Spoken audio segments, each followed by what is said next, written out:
space, no one can hear you scream, but they can hear you be f***ing cringe. Freeze drying. Seriously? Yeah, it'd be kind of fun. Put you into an airtight bag, stick you out into negative 270 degrees, shake you around a little until you shatter into a million pieces. Then, hey presto, finally ground young. Oh, Hey. wow.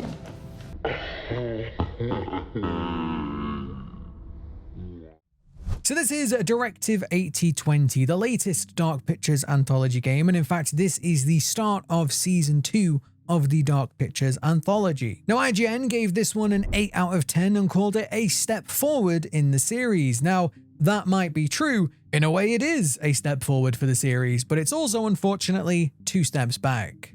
So what is Directive 8020? I'll save spoilers for a section at the end, but this is the latest Dark Pictures game. This is a series of choose-your-own-adventure style horror movies that are interactive. It's the best way that I can explain them. They are basically choose-your-own-adventure horror movies.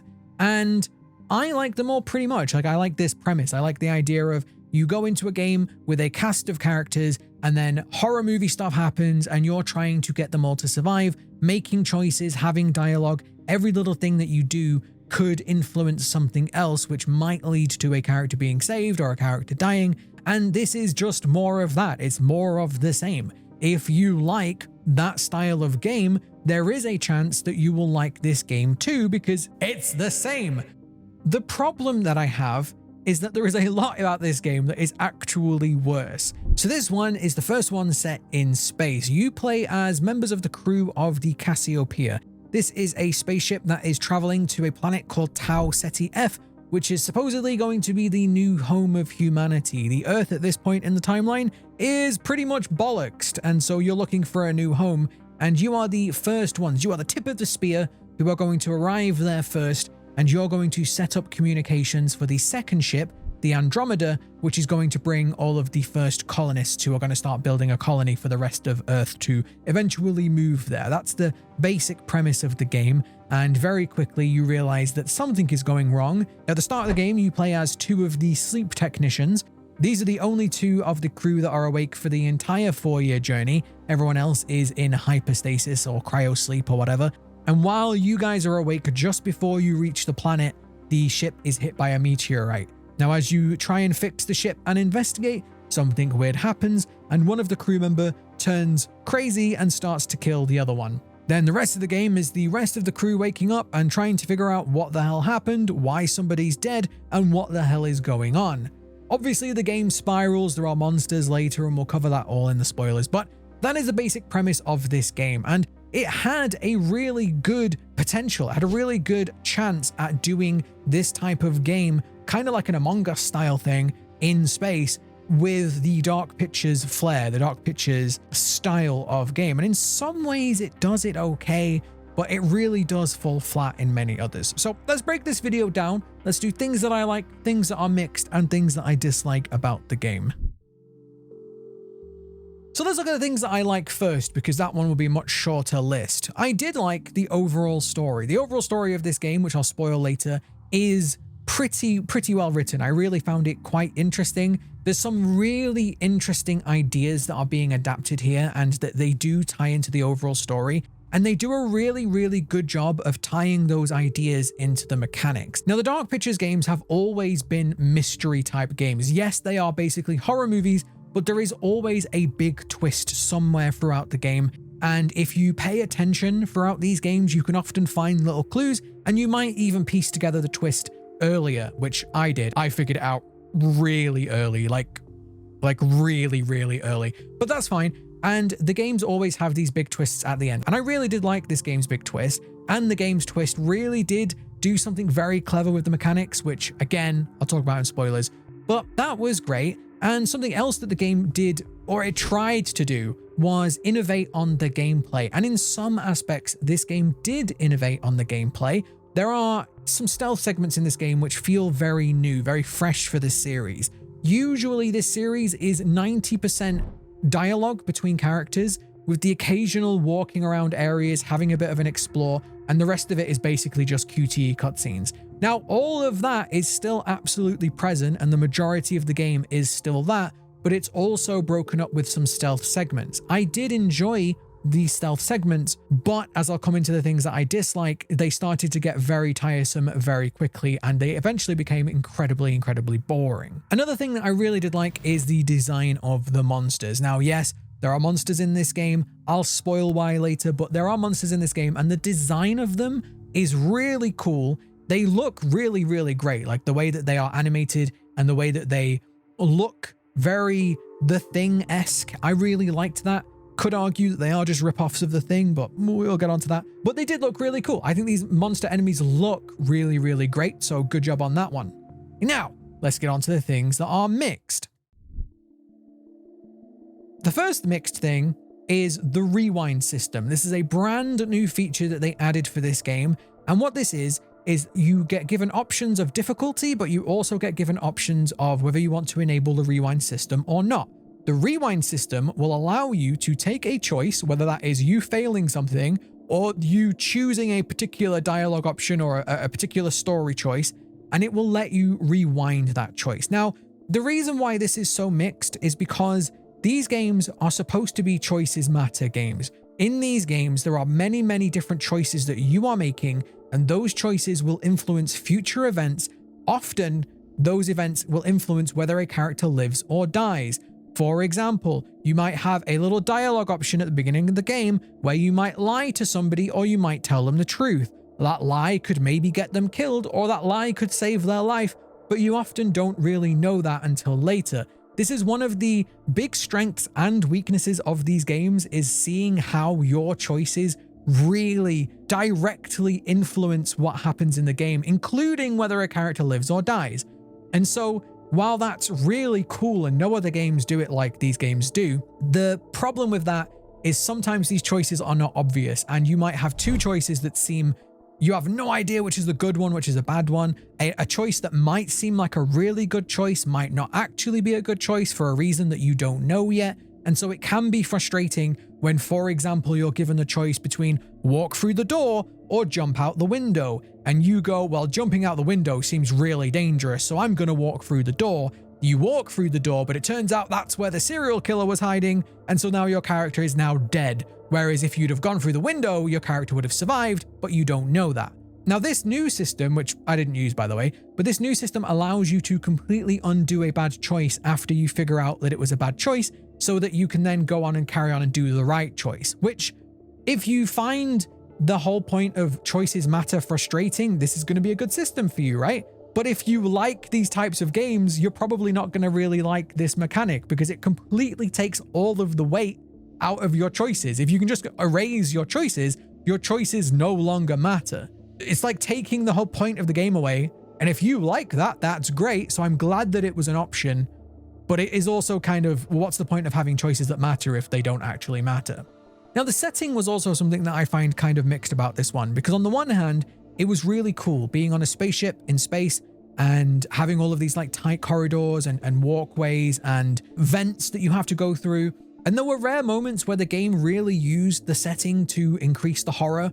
You'll be in a vent and you'll see something crawl through the vent, for an example, but they also kind of failed for the majority of the game to make these places interesting. They really could have done a lot more with this setting. They really did kind of, they could have been a bit more imaginative with it. You know, we've had all of these movies that this game takes heavy inspiration from, like Aliens and The Thing and all of this. They really could have done more with the spaceship setting, but you know, it had its moments, so that's why I'm putting it in the mixed. And now, as I said, there are a lot of inspirations, and that is also something that is very mixed about this game, is that the story is pretty much just a mix of Aliens, The Thing, and Among Us, all crammed together in one. And while I love all of those things, I'm a huge fan of Alien, and I really like The Thing, they didn't really understand what made those things great, so when they mashed them together, which it does in a lot of ways, this game does feel like an homage or a love letter, or there's a lot of Easter eggs and references, especially to Aliens. But because it doesn't really understand what makes those things great, it kind of falls flat a lot of the time. Like, you have a character that basically references Hicks from Aliens, except Hicks was an interesting character. He's not particularly interesting, but there we go. So let's get into the things that I dislike, because this is the majority of my thoughts after finishing the game. And oh my God, there's a lot to talk about here. So let's get this one out of the way first. The game completely removed online co-op. Now, this is a big deal because this is something that has been in the series for the entire time, since the first game. The games have always had co-op. Now, this one does have co-op, but it's only local co-op, which, I'm sorry, it's 2026. Local co-op is so rare, and I'm so glad when games use it, so good job. But the fact that you launched with no online co-op when that has been in the game series since the first game is wild to me. These games are great when they are played in co-op. There are so many things that people enjoy about these games in co-op. All of these games are all essentially mysteries. There is a mystery that you're going to be uncovering throughout your time in the game, and being able to do that with a partner has always been fun. I've done it with 2 of the Dark Pictures games so far, and they were always a great time in co-op because not only are both of you trying to figure out the mystery, but you're also doing it from different viewpoints. You're also both making decisions, and your decisions could screw over your partner, and that leads to some really fun moments. You might have a disagreement about which direction you go or which option you take. Also, if your partner gets a character killed or saves you, which happens quite a lot in these games, they're all really cool moments. And so not being able to play this game in online co-op, I'm sorry, it is a mark against it. You can't say this is a step forward in the series when you've taken a massive feature out like online co-op and it's not present anymore. People like this. There's a reason why a lot of the Steam reviews for this game are negative, and a lot of it has to do with that. Why didn't you add it? I don't know. The previous games have all had Friends Pass, so that only one of you needs to buy it, and then the other one can just join in and play. So taking this away, like, what did you think was going to happen? People were going to get mad about it. Okay, so I played this game solo, so why didn't I find this game particularly great? One of the big reasons is because the characters in this game are really, really cringe. You'll be fine. As far as humans go, you're pretty unique, and that counts for something. Also, I've got your back. Aw, thanks.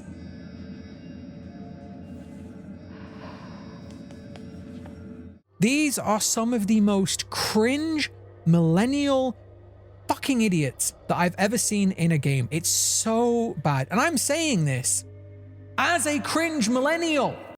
You can't always control what happens, but you can control how you react to it. I can control the muscles in my face, so I use them to smile. It's hard to, though. Sometimes. And that's why I try to focus on the now. The past isn't worth wasting a frown on.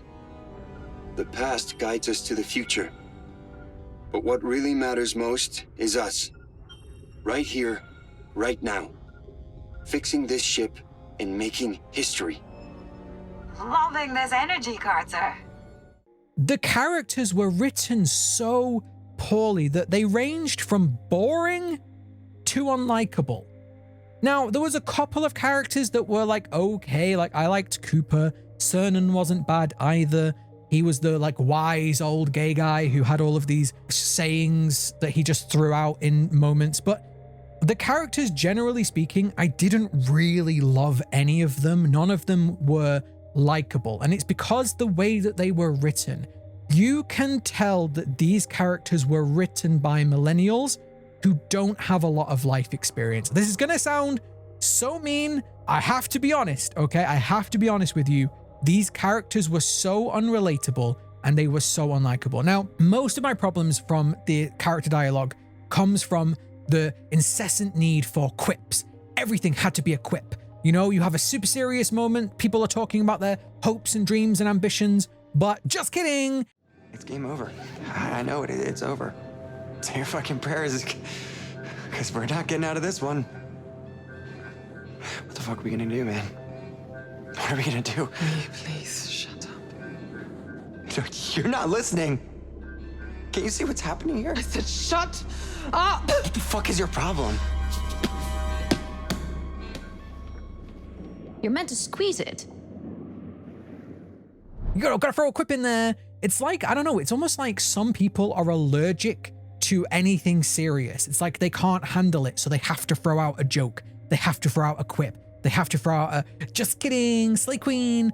And when these characters are supposed to be the best of the best, these aren't teenagers like in The Quarry. If these were all teenagers, I could maybe forgive it, right? But they're not teenagers like The Quarry. These are supposed to be working professionals, the tops of their field. They are scientists, they are engineers, and even one of them is a Marine. They are supposed to be the best of the best, and they act like fucking man children. Sorry, people children. Even the women act like this too. They all act like this, okay? It ruins so much of the game because the whole point of these games is you're supposed to like the characters. There's always like one dislikable character, but they usually have their redemption, you know?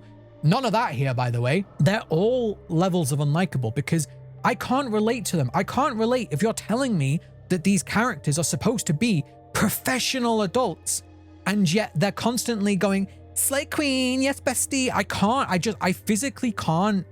I can't relate to that. I cannot. There's a disconnect in my brain where you're telling me that these are supposed to be professional adults and they act like this. But not only do they act cringe half of the time, but there's other problems too. They have this new system in the game where you can text people. It's space texting. Don't worry, it's space texting. It's fine.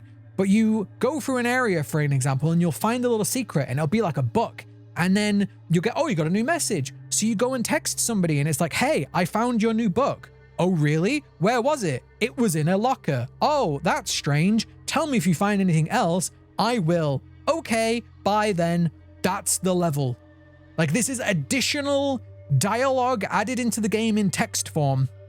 And that's the level of conversation we're at. There's like a couple of the conversations are interesting here or there, but 95% of them did not need to be in the game. They just literally wasted my time.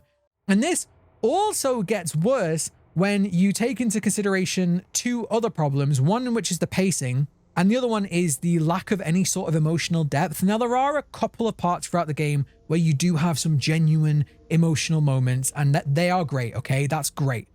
But 90% of the time, you have such a emotional whiplash. There is like no pacing or tone that is consistent throughout the game. Let me give you a great example. There is one part in the game where two of the women are trying to survive. It's towards the end of the game where the monsters are out and they are trying to survive in basically what is a hive. And one of the characters gets grabbed by one of the giant deadly monsters that have killed people by this point in the story. And she is grabbed by one of them. It's about to squeeze her head when she just manages to get away. She then has to run with this thing right on her heels. She just makes it through a door. And then this is their response. It'll be okay.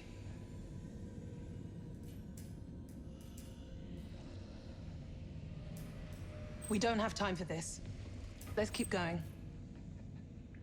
It's like you've just had this massive emotional moment where you should be freaking out. You should be, you know, scared or angry or whatever, desperate to get away. But it's like, okay, that happened. Let's move on.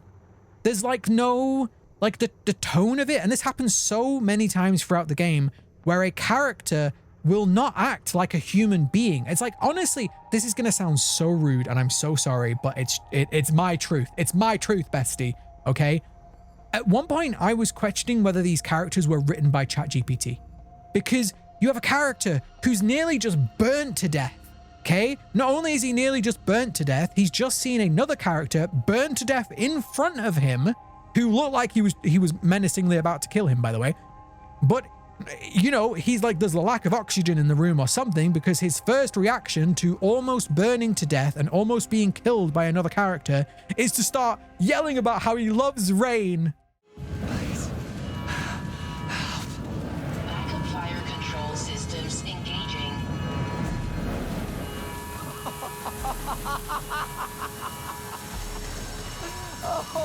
Oh my God!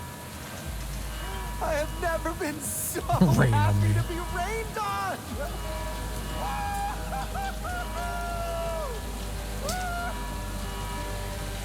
That is how you think. Okay, somebody's just almost burnt to death, and you think that is how somebody would realistically fucking react in that scenario?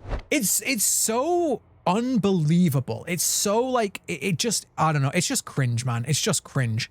Now, something else that I really wasn't a huge fan of in the game is the stealth segments. Now, as I said earlier, the stealth segments, at first I did like them because this is the first game that has really had this type of stealth. every game's had stealth, and it's usually in some sort of QTE cutscene or, you know, something like that. But this game had these stealth segments where there are enemies that are roaming around and you actually have to avoid them. At first, this was pretty cool. And these moments, if you succeed in them, if you do well, that counts as something good for you. And if you do badly, if you get caught, it can often lead to bad consequences later. And again, I liked that at first, but they became so boring so quickly because every single stealth segment was exactly the same. Some of them were dragged on way too long, and they were always exactly the same. There was always an enemy. Sometimes there were different types of enemies, but they all acted exactly the same. There was an enemy, and you have to hide behind something, and you have to wait for them to move. And then when they move, you move. And then they block your path, and then you have to wait for them, which sometimes it takes a while. And then you have to wait for them to move, and then you move. And then, oh, they blocked your path again. So you have to wait for them to move, and then you move. And now, oh, now they're not going to move. So you've got to use the distraction. And then they move, and then you move. And then it's like, oh, this predetermined paths all the time. They don't feel like they're actually hunting for you. They feel like they're a guard on patrol. And so while I did appreciate that they actually gave you some gameplay, these gameplay segments were so boring by the end that I was eye rolling every time I saw one, because I was like, here we go again. Same shit, different room. And because there was nothing else to do, there was no action, you know, even games like Alien Isolation had action. Games like The Last of Us had stealth, but it also had action. But because this had no action, it was just purely stealth, it became very boring and very repetitive. So I like that they were trying new things. I do. I don't want to be completely negative, but holy crap, like, don't do it so often, and try and vary it up. Have different things happening in them. You can't just do the same thing over and over and over again. And especially considering that I wasn't massively enjoying the dialogue either. So it's like, you don't really have, these things don't mash in together. And particularly because another big problem that I have with this game is that the pacing is all over the place. A bit like this review, but the pacing is all over the place. You have both flashbacks and flash forwards, right? So you have some flashback moments where in between chapters where it's like, oh, we're gonna have a little flashback with two of these characters having a bit of a conversation, and slowly as the mystery unfolds, this adds more weight and more context to the mystery. Cool, love it, great. But you also had flash forwards, which for seemingly no reason, just midway through the story several times, you would just be shot into the future, and you would have to do a little stealth segment, because every single one of them was just a stealth segment. And then you would go back to the past, which is actually the present. And then later on, you go back to the past, and then you go back to the present, or a flash forward, and then you go back to the present. And it's like, what was the benefit of this? There was zero benefit to the flash forwards. The flashbacks were fine, but there was no benefit to the flash forwards. It just made the story feel super disjointed. And you'd go from a really high adrenaline scene to like, oh my God, you know, this person's trying to kill me. Why is this person trying to kill me? I don't know yet. Back to the normal timeline, and we're just talking about our day again, being very cringe while we're doing it. And then later on, when you would get to the point of where the thing, the interesting thing was happening, it just glossed over it because it had already happened. So it just had like a 5-second cutscene where it's like, remember when that thing happened? Well, that happened now. Moving on. It was so disjointed. It was so all over the place. It was like, what was the point? What was the point? Just fucking tell it in a linear fashion. You can't have flashbacks and flash forwards and then flashbacks to the present. You can't do that, okay? It was just so weird. Now, again, what made that pacing problem worse was that a lot of the actual walking around the game segments were more boring than they usually are. Now, every single Dark Pictures game has areas where you're going to be walking around looking for clues while the characters in the background are having little conversations or doing whatever they're doing. This game has that too, but a lot of it was very dull. A lot of it was move from one room to another and nothing interesting happens. You get a lot of like really, really long walking segments, a lot of them through vents and stuff like that. And yes, okay, now and again, there would be a scary thing that happened in an event. You'd see something crawl past, or you'd see a flash in the distance and it looked like a human. That was all fine, like that was okay. But it was so rare that these segments became so long and boring that again, I was wondering like, why did we need to do this? Why did I need to walk through 3 different rooms when nothing really happened? And so a lot of it felt like padding, which in a game that is already not the most exciting in terms of the dialogue and other things. It kind of felt like, okay. Pretty much all of these problems got better towards like the last 10% of the game, maybe 20, right?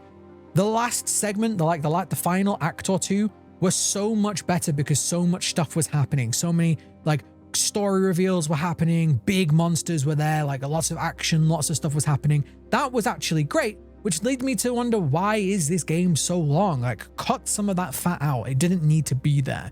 It just made the game longer for the sake of being longer, because the exploration in this one was so boring because it was pretty much just room after room that were all the same, right? It was just all on the spaceship. There wasn't really any interesting things in there. So I don't know. I didn't even mention the bugs. There were a few of them. My cursor kept disappearing throughout the game, which was very difficult in a game where you specifically need to select a specific option for something and your cursor just disappears. I had several times throughout the game where I would get blocked into somewhere by another character and I couldn't move. The game ran okay for the most part. I did have a couple of stutters here and there, even on my very good PC, but I couldn't run ray tracing. I had to turn ray tracing off, because if I had ray tracing on, the game ran like absolute crap. So I turned that off. It ran okay. I had a couple of parts where the stuttering was pretty bad though. So just bear that in mind. I have a 4090, so you know. But yeah, bugs here and there. Nothing major, but they were definitely present and they were definitely annoying. So please fix that one. So those are the things that I dislike. Let's jump into the spoilers, because I do have more opinions. I know I have even more opinions, but I need to spoil it. So the big twist of this game is that all of these characters are clones. Now, this is actually a really interesting thing, even though I called it very early on.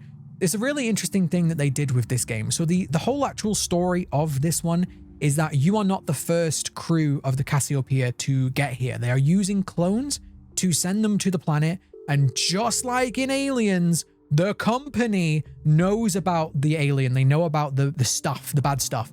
And yet they're sending you anyway because they want data. The big twist that you are clones means that the story fits in with what the general gameplay is. The general gameplay of these games is you are going to play the game and then you probably play it again to try and make better choices. And so that key mechanic being part of the key story was really interesting. It's like, oh, the second time you play this game, you can just imagine you are the second load of the Cassiopeia, the second crew, the second cycle as they call it. And so it's this kind of like, I don't know, this like narrative, what's the word? You know, like meta narrative. There's like a meta narrative here, which is really fun, really cool. But unfortunately, all of this cool, fun, interesting stuff all comes in like the last 20% of the game. And the first 80% is very slow, very boring with very cringe dialogue. What happens is when this ship gets close to the planet, this weird organism shoots a meteorite into the ship. And now this organism is growing, it's taking over the ship, and it's starting to clone these clones, clone of a clone, and it's starting to replicate them. And the character that we have to deal with in the beginning of the game was one of these replicants. Now, obviously, the people that wake up, they don't know this, they have no idea. And so for the first part of the game, there is this tension where we know, as the player, we know that Sims isn't the real Sims, but they don't know that. And this was one of my first big points of frustration with this game, is how slow the supposed experts are to cotton on to what is incredibly obvious. There are so many hints, and there's enough of these people that they should be able to figure it out, right? There's enough hints that something is really wrong, but the man in charge is just like, nah, it'll be all right. Even though one of the main characters is like, here is evidence that something is going wrong. We have CCTV across the entire ship. You can literally see the character who's supposed to be the sleep engineer acting incredibly goddamn suspicious, acting like a serial killer. And here's the CCTV evidence. And he goes, nah, there's probably a rational explanation. People start dying and they're still like, oh, I just can't figure out what's going on here. Something's odd happening. This is a bit strange. They literally find the dead body of the other guy, of the other sleep technician. His leg is broken. He's been ripped apart. And they're still like, oh, there could be a rational explanation for this. They're so dumb, right? But then things progress, people keep dying, and then they start to figure out that something is infecting these people. Now, at this point, this is where the game could have done some really cool Among Us style stuff. And it does It does. There are little parts of it. Like there's this one part with a scanner where you get to choose whether you force someone through the scanner or whether they should be able to argue about it, because there's two of them. There's a clone of one. So one's a clone, obviously. But they don't really ever do like the Among Us stuff. They don't ever really do. Well, again, they do. They do right towards the end of the game. But throughout the actual gameplay, there's never really any of that Among Us stuff.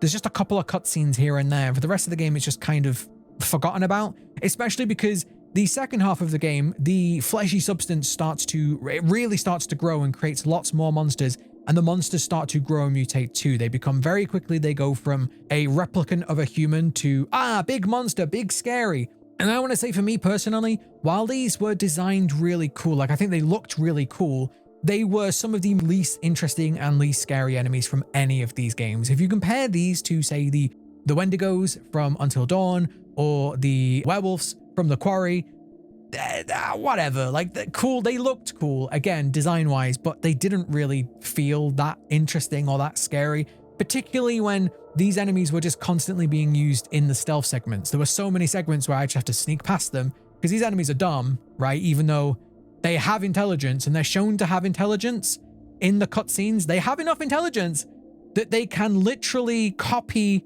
crew members and copy their behaviors to trick you. But they're also so dumb that they just walk around and have no idea what to do. It's like such whiplash. It's such whiplash.